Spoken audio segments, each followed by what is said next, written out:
Two members of my team used to get on really well, John.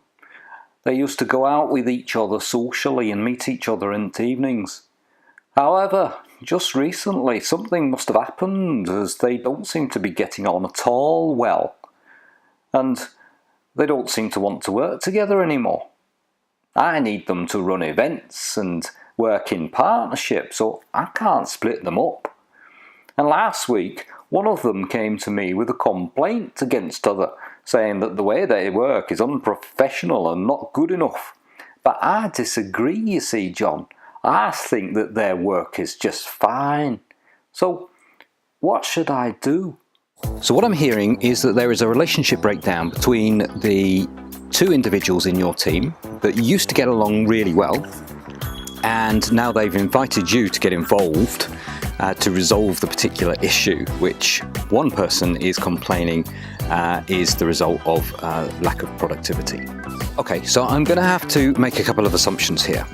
Firstly, you mentioned that you are quite happy with the quality of the work which is being produced by the individual who's had the complaint made against them. So this seems like a classic case of conflict between two employees within a team, and you, as the manager, has been asked to mediate between the two parties involved. So what do you do to resolve this issue? Well, firstly, you'll need to identify the types of characters that are involved.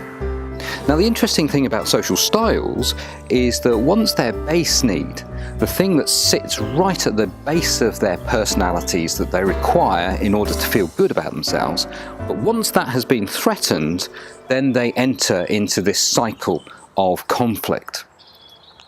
Without knowing this, often what we tend to find is that the individuals involved talk about things in terms of what the issue is actually about, but in reality, it is just the tip of the iceberg that they're dealing with. And as managers, what we tend to do is we rush in and we tend to resolve the tip of the iceberg, which, fine for the short term, rubbish for the long term.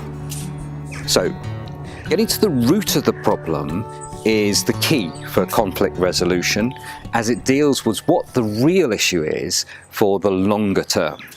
So at Clinic2, we've developed a 4-step guide to help managers influence and understand the individuals involved. The first step is to ask the right questions.